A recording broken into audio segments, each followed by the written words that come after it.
Salatu wassalamu ala ashrafil anbiya wal mursalin Sayyidina Muhammadin wa ala alihi wa ashabi ajma'in.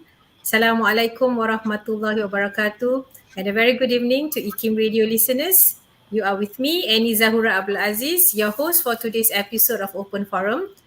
Thank you for tuning in to IKIM Radio and also to those who are watching us through our Facebook page this evening. So in today's episode, inshallah, and Alhamdulillah, we are actually fortunate to have with us online.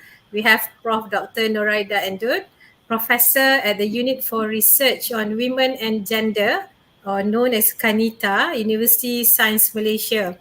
Assalamualaikum, Prof. How are you? Waalaikumsalam warahmatullahi. Annie, my long-time friend. All right. Thank you for accepting our invitation to be on Open Forum this evening, Prof. Thank you so much for inviting me.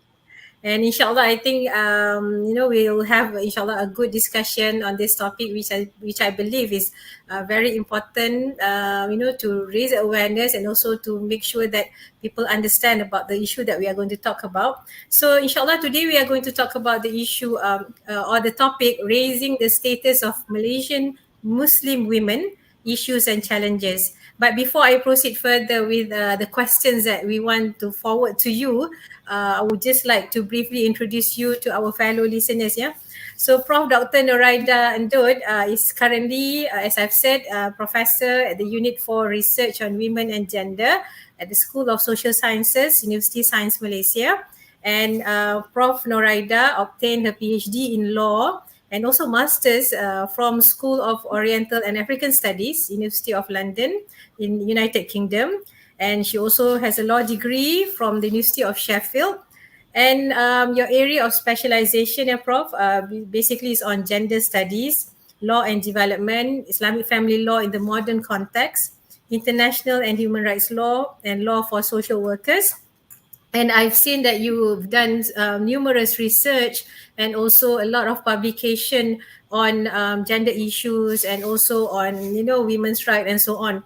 So among the research that you were involved with, in is basically some of it are like, for example, advancing maternity protection in Malaysia, meeting social welfare and business needs, and contributing to economic development, and also changing family and challenges of engendering government policy, or comparative study in selected Asian countries and Japan. And you have also published several books and articles on this topic as well. If we go through your CV, it's going to take, I think, the first 10 minutes or more of our discussion. But just let us go to to the first question that we'd like to forward to you. We're talking about Malaysian Muslim women with regard to understanding their status and also understanding the position that is currently taking place in Malaysia. When we talk about women issues, there are numerous issues that we can actually focus on.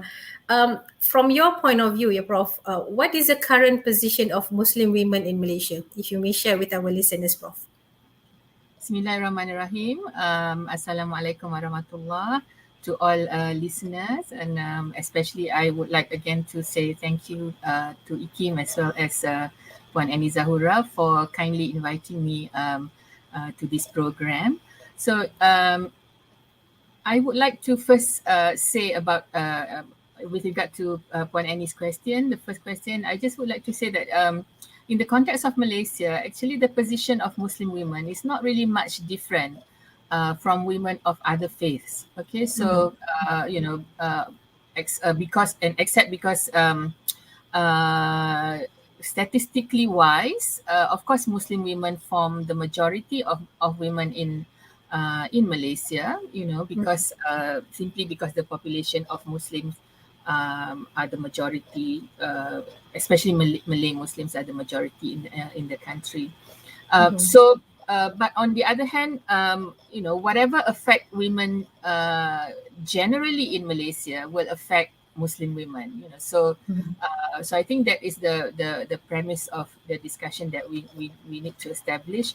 And also by the same token, I would say that any effort that we make towards the elevation of status of Muslim women would directly or indirectly improve the position of women in Malaysia generally, because they form the majority population of of women. So if we target the empowerment of Muslim women, hopefully indirectly it also will improve the situation of women generally in Malaysia. And I think for me, the work that I'm doing, I think I'm focusing more generally on women generally, because I think Mhm.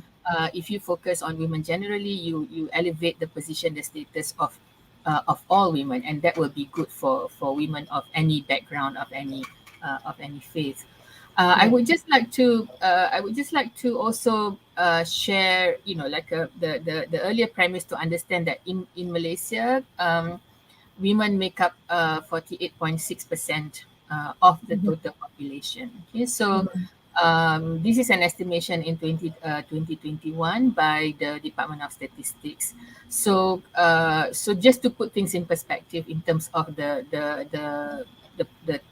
percentage of population. So we are almost half, but not exactly half. So the population has gone up and down throughout the years, but we are barely 50%. We have Mhm. not actually reached 50% of the total population. And our population, of course, generally the majority of the Malaysian population is in the 15 to 64 age group. So this is the Mhm. majority. But of course, Malaysia is also then an aging society, which also may have some implications on women, because women tend to live a little bit slightly longer than men. So I think Mhm. so. This is like the maybe these are the general points that I want to make about this question for now. Mhm. When we're talking about women, as you said, when you write or when you actually advocate issues for women in general, right? It will actually address issues that are affecting Muslim women also. So, what actually are among these issues faced by Muslim women in Malaysia? If Okay. you can explain to our listeners here, Prof. Okay. So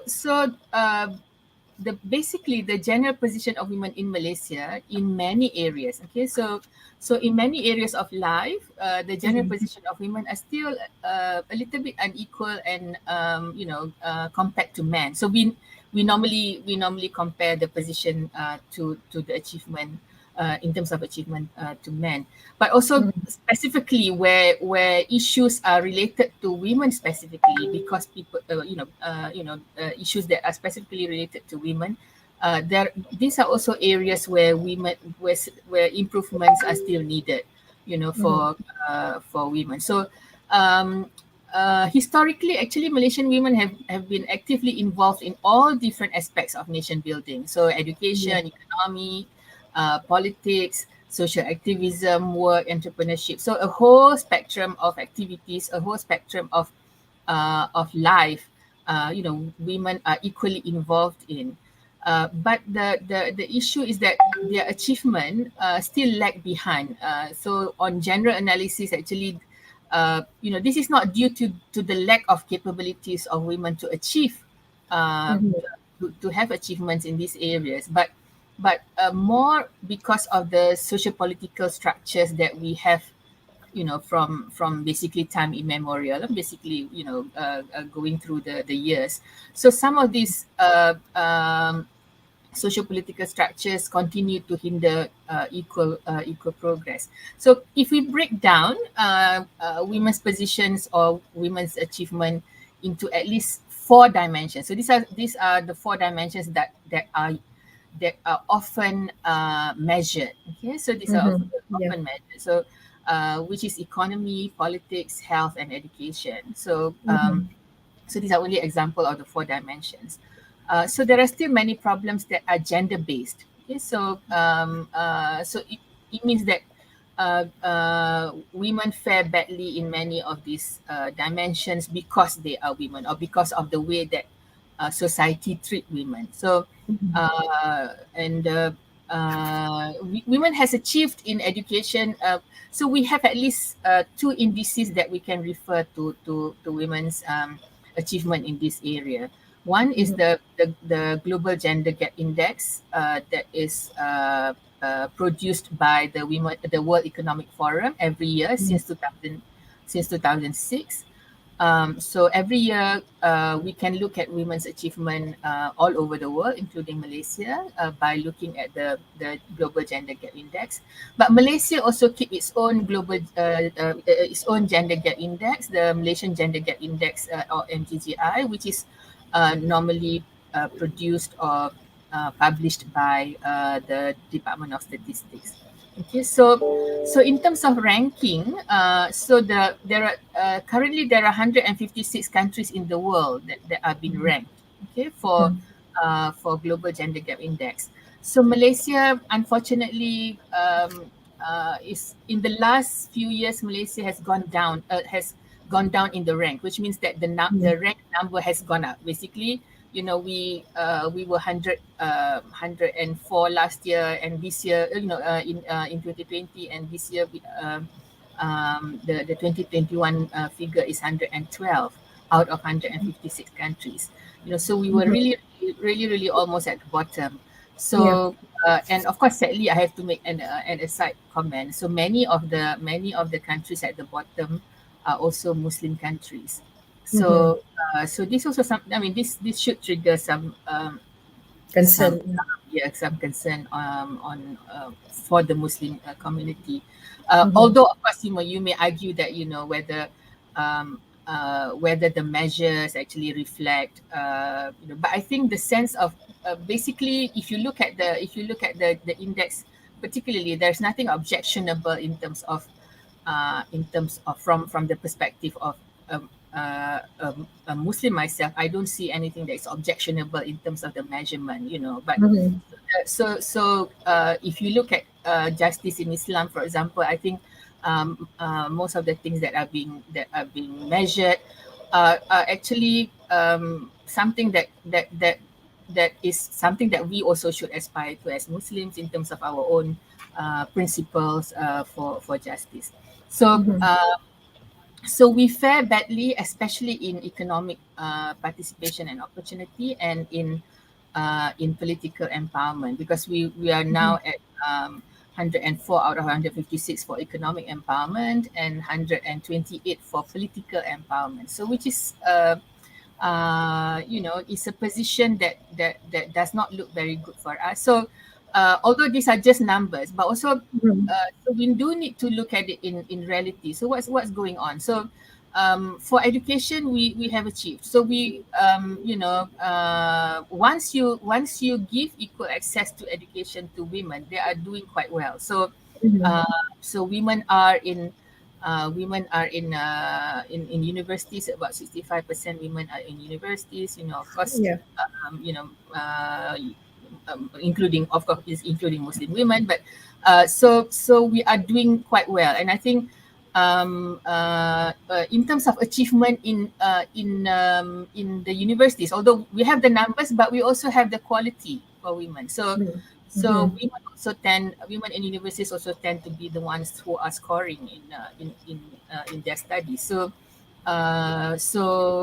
we have good quality women as far as education is concerned, but they are not in the workforce because our economic performance doesn't show. In terms of women, our economic performance doesn't show that we are that there is a good the investment in education given to women are not translated very well into the workforce, because women are only about 55.6% of women are in the labor force. So our labor force participation rate has been very low over the years. We are one of the lowest in the ASEAN countries. Many years, so we have not achieved a lot. And so the RMK 12 actually targets 59% of female labor force participation rate. So we have 5 years to achieve that. But even 59% is, to me, is still low, because developed countries normally have female labor force participation rate of 60% and above. So compared to men, men in Malaysia, 88% of men in Malaysia are in the labor force. Okay, so and also the in relation to that, we do need to make a lot of analysis of why women are not in the labor force. The implication of that, women becomes poor.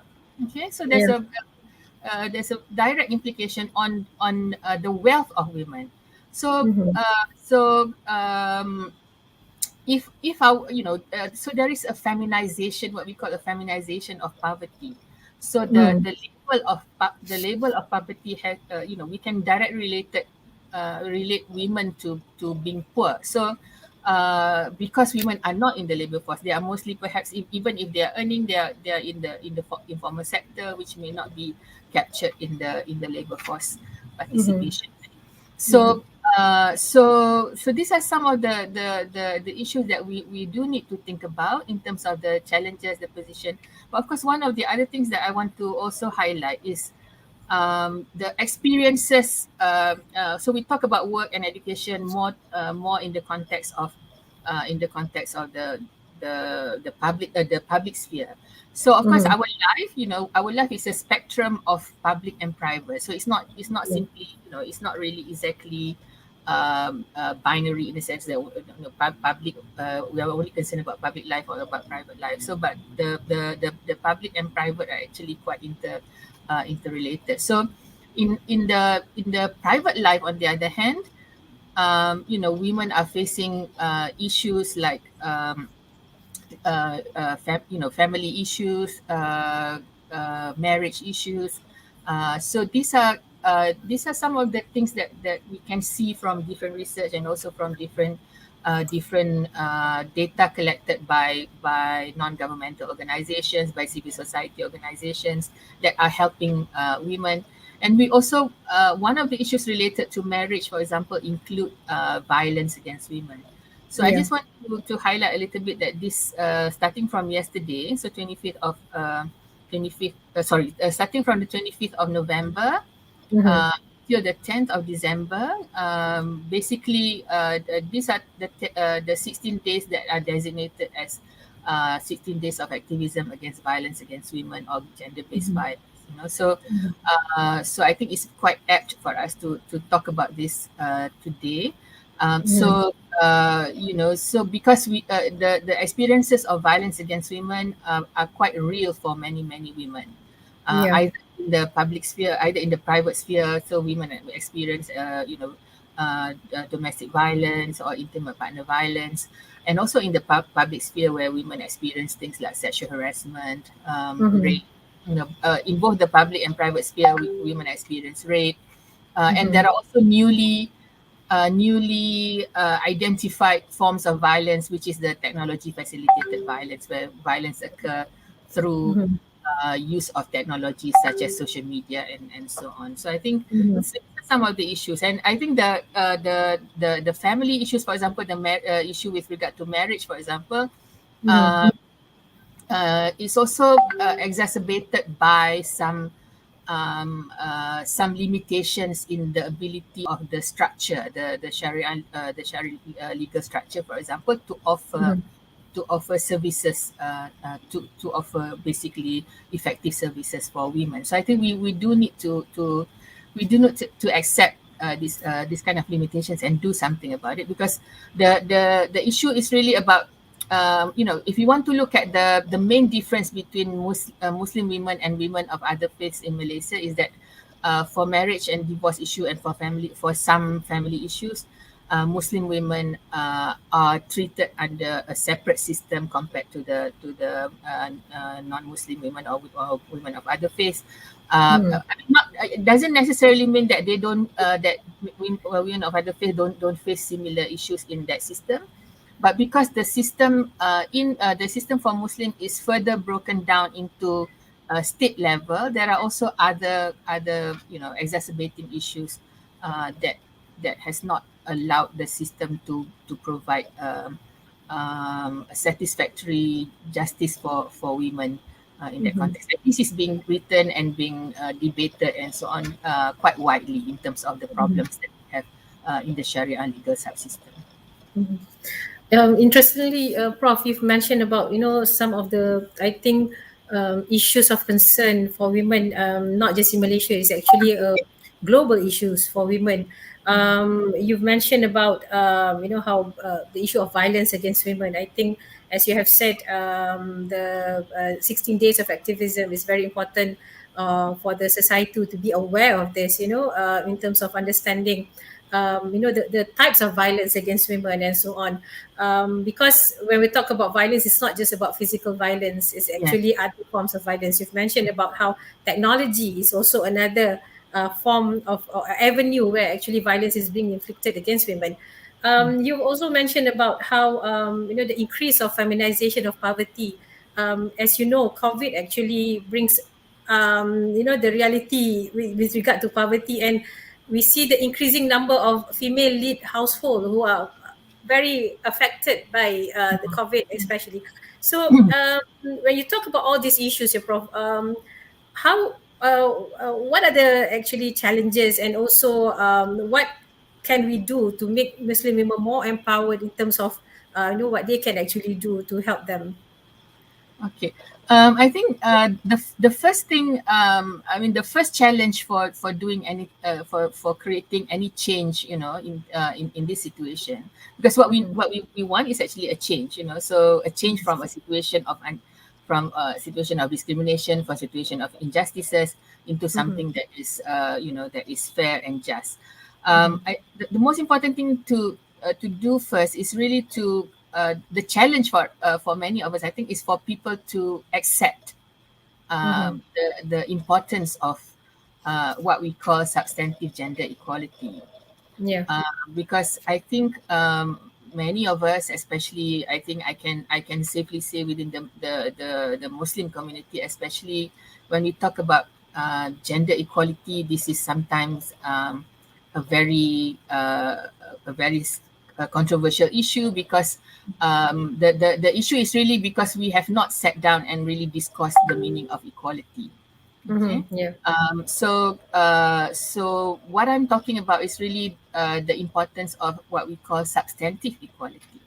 Mm-hmm. So substantive equality basically look at the equality of access, equality of opportunity, and the most Mm-hmm. important, most importantly, is the equality of results, or Mm-hmm. equality of the outcome. Okay.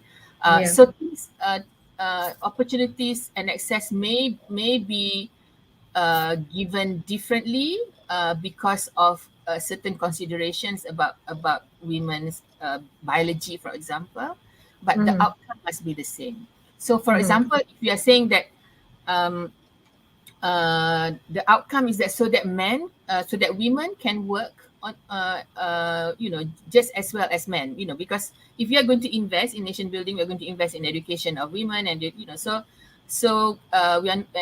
don't want to we want to address the issue of women's lack of economic empowerment. So it means Mm-hmm. that we have to create better spaces for women to work. Okay, Yeah. so in that sense, we do need to have some differential treatment in terms of access and opportunities. Okay, Yeah. so of course, access is normally provided through law. Access is provided to say that there will be no discrimination. So we have that, actually. We have Article 8 of the Federal Constitution, for example, that prohibits any forms of discrimination, Mm-hmm. including in employment and education. So, but whether that access also translates to opportunity. So, for example, whether in practice um, uh, uh, this equal opportunity is actually given, whether or not, especially in simple practice, like interviewing, okay, interviewing Mm-hmm. people for work, okay. So if you're interviewing two equally What if? qualified person, yeah, Mm-hmm. Yeah.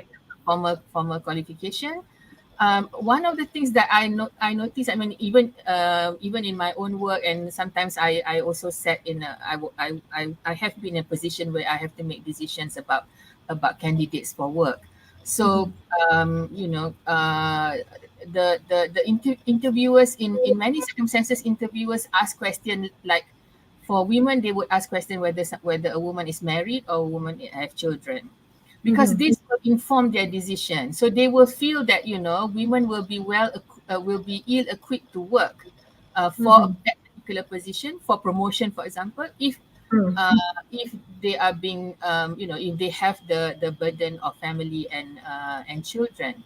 So the perspective is to punish rather than to facilitate women. So you should not ask that kind of question. But if you want to ask that kind of question and you want to be concerned about the issue of family and children, you have to ask that for both men and women. And at the same time, you have to facilitate, because if you know that a candidate can equally do the job, Mhm. and you feel that perhaps there will be circumstances, or because someone is newly married, sometimes you just married, you're going to have children, are you sure you can do this job?